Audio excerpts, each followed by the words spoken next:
laki ng Itogon. Promise guys, ang laki ng Itogon. Ganda ng view. Layo pa. I love Itogon. Enjoyin lang natin yung ganito ang klaseng view. Ganito. Daming tao din, no? Kasi ano, sa cementerio yata. Yan, yan yung dam.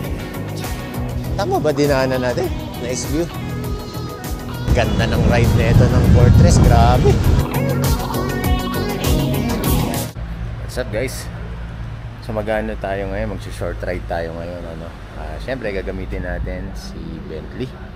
And the Fortress 160. Ready na siya.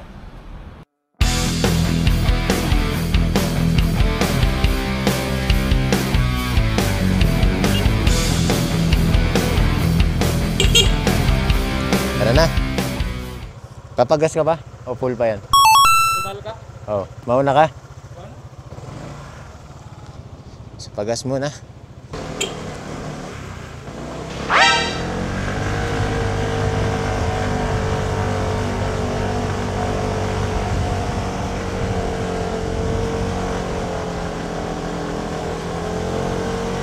May times na hindi siya nagre-ready, pero may times din okay siya. Okay, total. Tapos... Ay! Tama ba dinaanan natin? Di ba total? Oo. Mali dinaanan natin. Cam 7. Cam 7 dapat. Ba't di mo Ba't di mo ko binusunahan?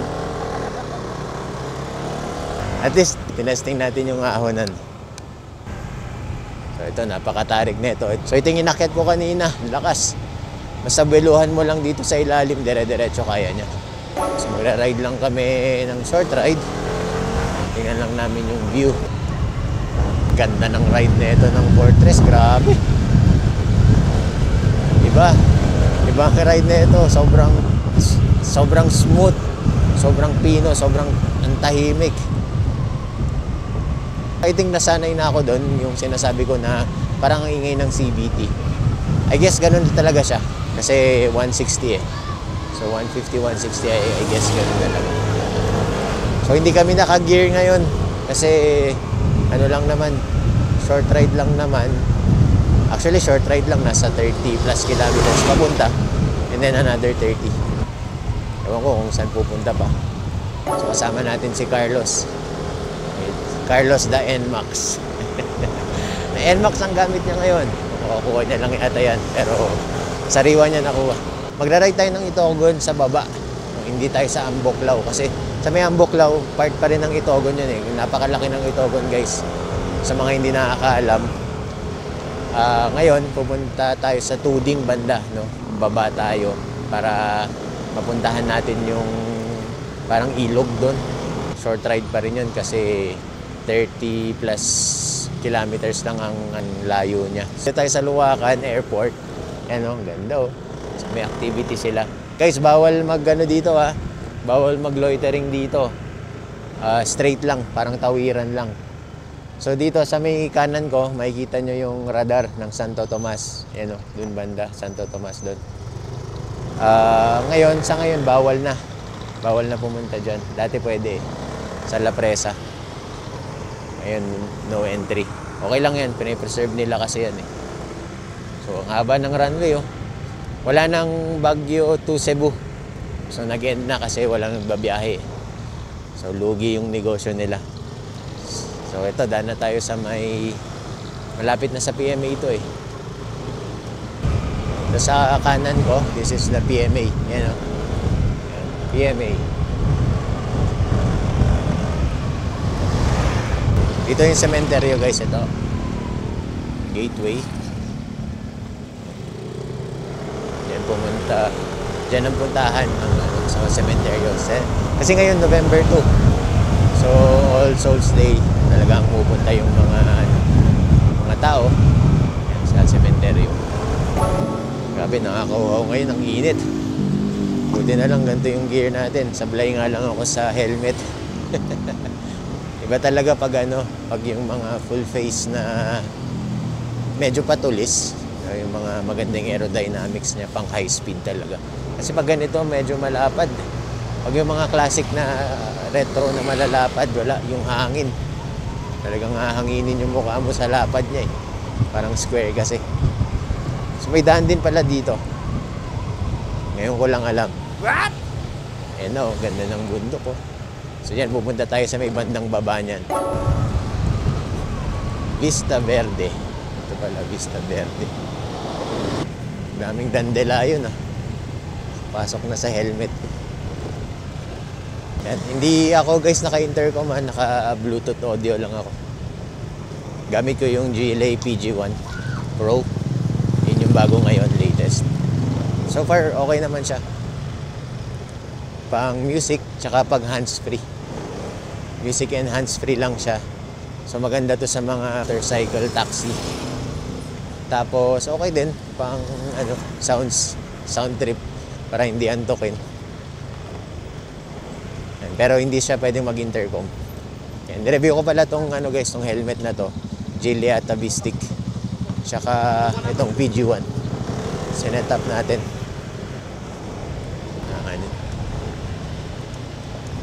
Ito medyo mahirap mag-overtake kasi makitid eh.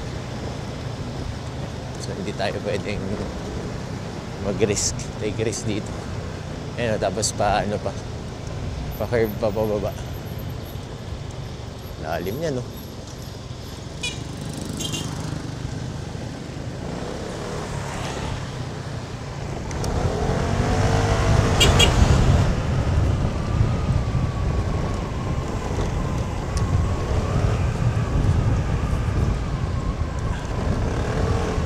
Ganda ng gulong, ganda ng kapit ng CST. Pag dry yung kalsada. Kailangan na natin ma-break in talaga tong si Bentley. Daming daming tumitingin pag papagas. So every time na lang ako nagpapagas saka naihinto sa mga pag may pinagbibilhan ng mga pagkain. Yung mga lumalapit nakakatawa. Na-appreciate nila itong Fortress. Pero pag tanong mo, ano yung ano yung QJ na yan? Or sino saan gawa yan? China. China. Makakatawa yung reaction nila pag nalaman na nilang China. Pero QJ Motors kasi kilala yan dito sa atin syempre hindi pa. Sa Philippines may 1 year pa lang. So bata, baby pa. Pero hindi tatagal and may kilala na rin kasi magaling naman sila at saka maganda yung mga products nila Maganda yung manufacturing facility nila at saka well known dyan sa Europe and iba-ibang mga iba-ibang countries. Kilala ang QJ Motors. So, Binelli, marami silang mga minamanufacture na para sa ibang brand. Even Harley Davidson na mga mga lower na variant ng Harley Davidson. Sila yung magmamanufacture and even mga parts ng mga iba-ibang mga brand, kahit sa sasakyan sila rin QJ Motors din ang gumagawa niya. Kaya quality. Hindi ito basta-basta brand lang na Chinese brand na yung makagawa lang ng brand para makabenta, sabihing mura. Hindi ganun. Quality. May kalidad itong QJ Motors. Kung gusto nyo ng pang-adventure na scooter, ATR 160 ang kunin nyo. Basically parehas siya sa dito sa Fortress. Ang pinagkaiba lang kasi ito pang touring. Siyempre iba yung setup nun. Suspension nun pang dual sport. So pwede siya pang off-road. So, parang mga ADV. ADV 160. Sisyo. Sisyo dito rin pala. Ang laki pala talaga ng laki pala talaga ng sakop ng Itogon iikot dito tapos papunta na dun sa kabila naman. Kung mag-highest point kayo, yan Mount Pulag, yan pwede rin pala dumaan dito. Grabe, laki pala. Kasi ako tagal-tagal ko na sa Baguio, ngayon ko lang alam to. Dapat mas marami pang exploration ang kailangan natin gawin. Yun yung maganda pag nakamotor, magagawa natin. Nakapag-explore tayo ng mga places na hindi natin alam na meron pala.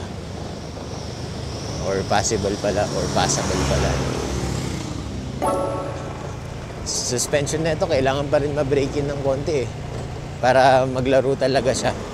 And then that's the time na makikita natin kung pwede na siyang gamitin. Okay, yun yung maganda rin dito sa Fortress. Pwede kang mag-stretch. Though hindi ganun kalapad yung footrest niya, no?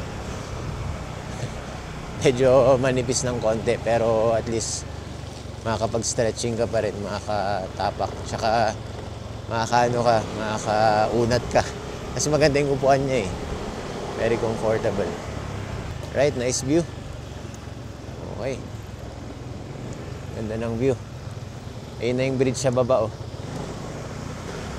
Kamanggaan, Itogon, Benguet. Ang laki ng Itogon. Promise guys, ang laki ng Itogon. Si Carlos, alam na alam niya. Nagra-ride yata dito eh. Okay, Itogon, Suyok. So, Sangilo, Itogon, Benguet. Inom lang ako saglit. May tubig ka?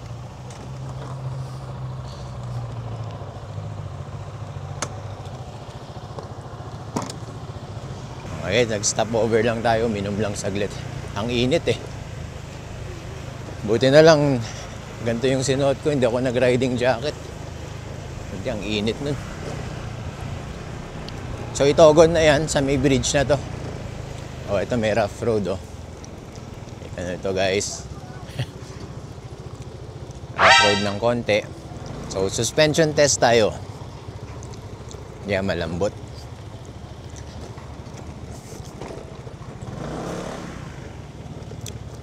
Okay. Okay. Oh, so far so good. Not bad. Pag yung fashion nilagay natin dyan, lagot. Ito, goods. Ganda ng suspension ng Fortress, ano? Saktong-sakto. Sarap talaga mag-ride dito bandang, bandang Benguet. Daming tanawin, bundok, halos lahat. Although maganda rin sa baba, no? Pag sa La Union, Ilocos, and then Pangasinan. So next siguro natin bandang Ilocos tsaka bandang Pangasinan naman sa next. Okay, malapit na tayo. Nandito na tayo sa may bandang baba na. Ganda ng daan doon, no? ADV.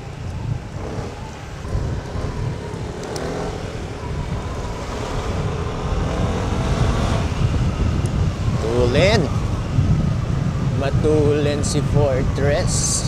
Ano to? Okay, iba naman dyan.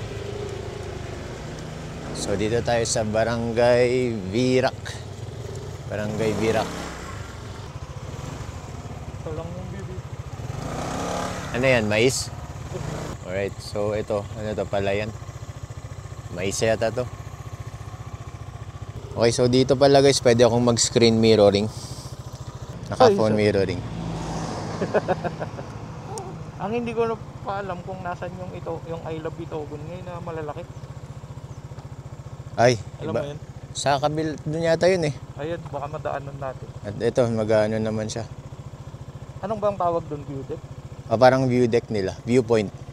Pwede pala akong mag-Netflix dito eh. May sounds naman ako eh. Okay, punta na tayo. Let's go.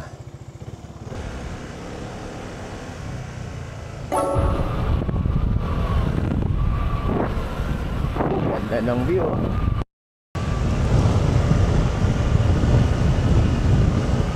Maganda ang view dito, guys. Ganda ng ilog. May mga kainan din dito, guys. Pero tingnan natin kung saan tayo makakapunta.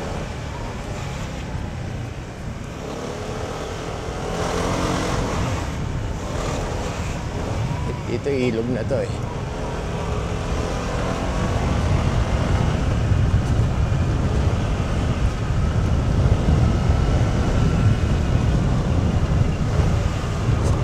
Yung screen mirroring or phone mirroring na ito medyo nakakalito lang. Prefer ko pa rin na merong cellphone holder. Mas okay pa din para kung medyo naliligaw tayo. At least nandyan lang hindi yung bulsa-bulsa. Okay, ano rin pala to, sementeryo din pala to. Okay. cemetery din pala dito banda. Sa baba.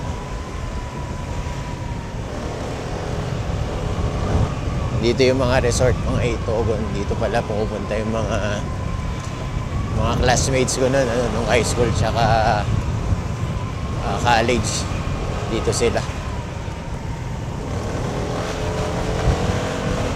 Okay pala dito eh.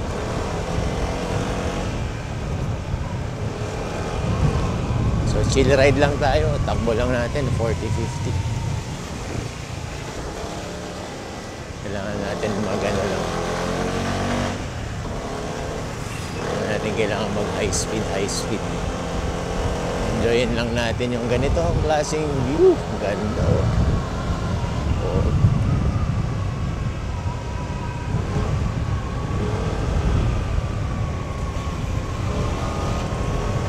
Yung pag-ride natin dito sa motor na to, gamay naman na. Para sa akin, nakapag-adjust na rin yung body ko dito. Ganda oh, wala masyadong dumadaan. Diba? Ganda ng tanawin dito. Ang ganda ng ride spot dito.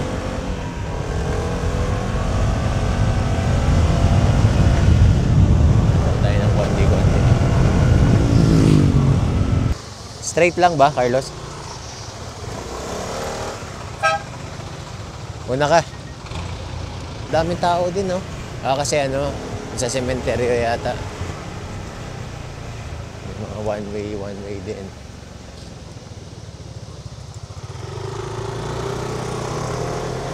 Ayan yung Agno River to eh. Dito pala tumutuloy. Ano to, parang may fiesta o parang may event sila.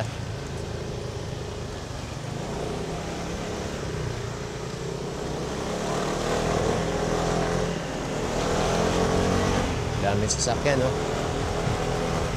Para sa mga nagtatanong kung malakas sa akyatan to, yes, malakas.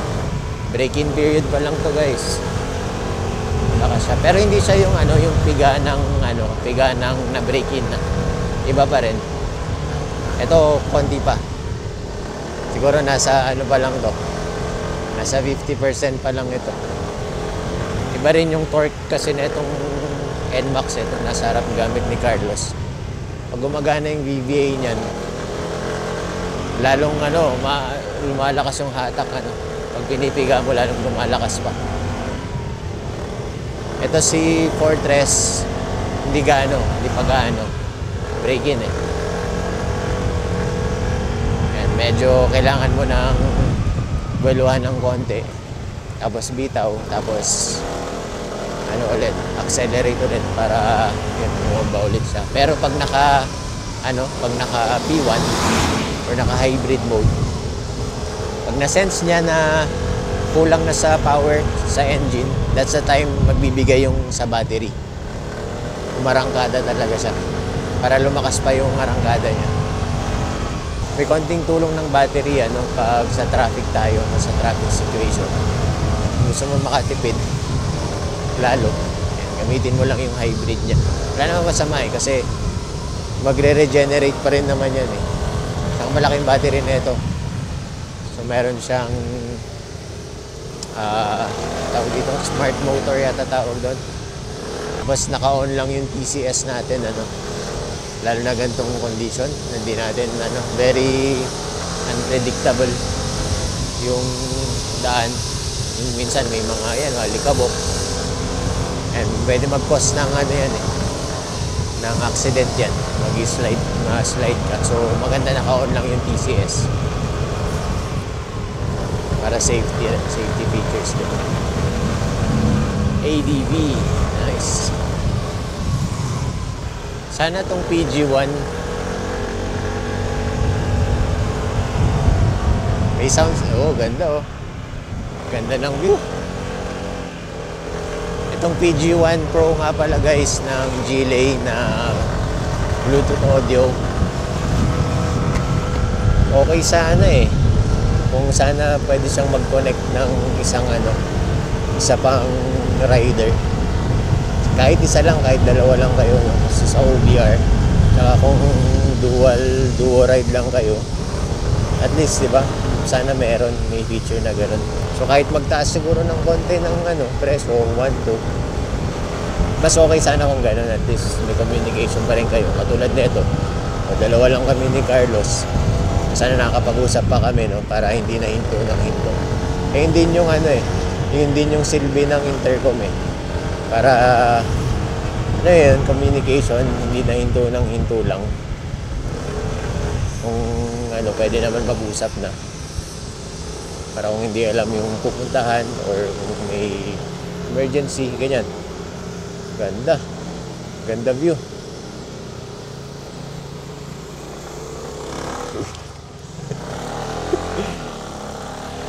Ayan, na-slide tayo ng saglit.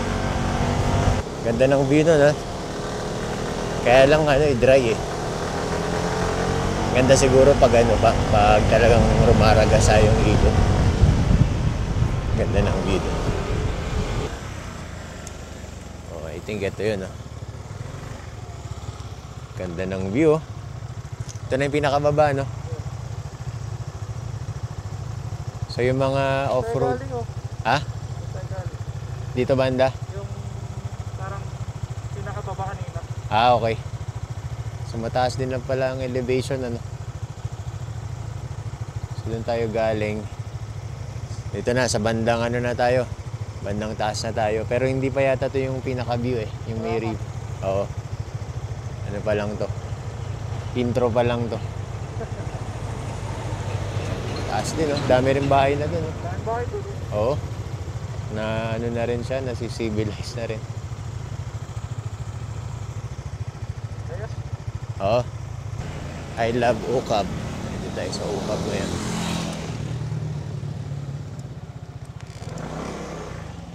Ito rin lang yung kanina. Takten, layo pa pala. Layo pa. Parang 18 kilometers pa. Dito pa lang tayo sa entrance eh. Dito na tayo. Sa viewpoint. Dapat talaga mas maaga. So dito muna ang rota kasi napalayo na. So galing tayo ng Luwakan, tas pa Itogon sa baba. So medyo malayo na rin yan. Dapat originally, magsisimula kami dapat sa may Tuding eh. So ang mangyayari niyan, lalabas na ng Tuding. Okay. Pagpupuntahan pa namin yung parang river doon. Malayo na. Parang 18 kilometers pa yata. O medyo kulang oras. Dapat mas maaga. So, morning talaga para at least ma-enjoy pa yung view doon. Mas maganda. Ito na yung I Love Itogon. Okay. So muna tayo. Mag-picture muna tayo saglit.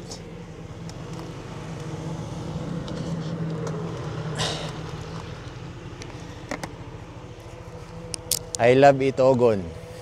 Yan o, yan yung dam o. So iba pa to sa Ambuklaw Dam guys. Iba pa siya. Init, pawis na ako. Kakain ba tayo doon? May kainan dyan sa may bandang bungad eh. Hindi ko alam yung kainan dyan eh. Wala ka bang kinakainan dito? Wala ko. So akit na lang kakain tapos uwi na.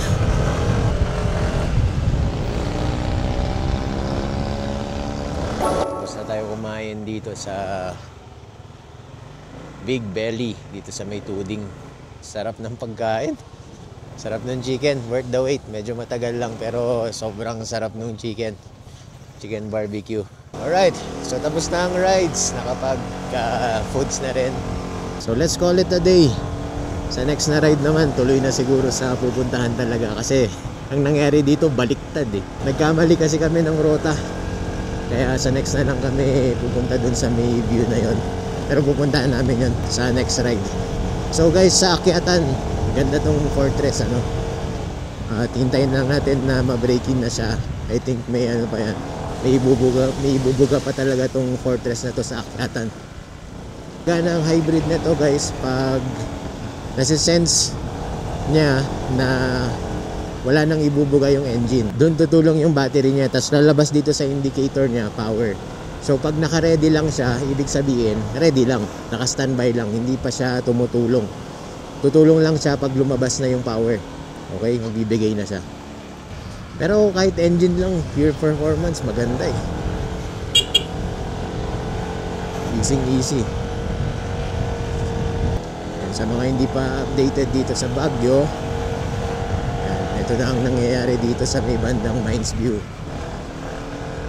Yan, may mga bagong condominium na naman dito sa area na to, sa Outlook. Ahead is yung Burn Baguio. So ito yung, I think condominium na naman to. Nandito yung coffee project. So dito banda oh. Oh, ito yung coffee project. Yan. Yan.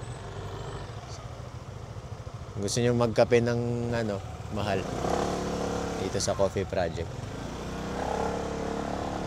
Let's go. Tapos maganda yung view dyan. Across maganda yung view.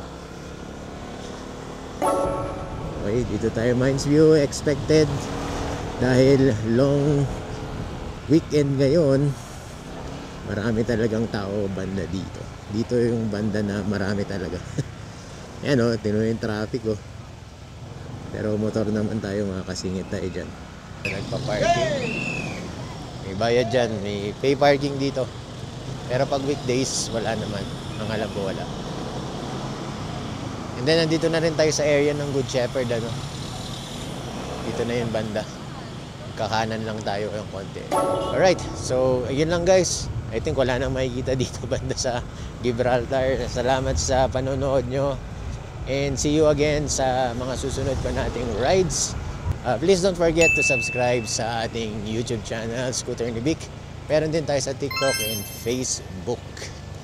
Okay, so ingat kayo lagi sa mga nagra-rides ngayon. Sa mga akit ng Baguio, ride safe kayo lagi. Or kahit saan man dako kayo ng Pilipinas nagra-rides. Always ride safe, always stay alert, syempre. And always wear your safety gears. See you soon guys. Goodbye. Stop recording.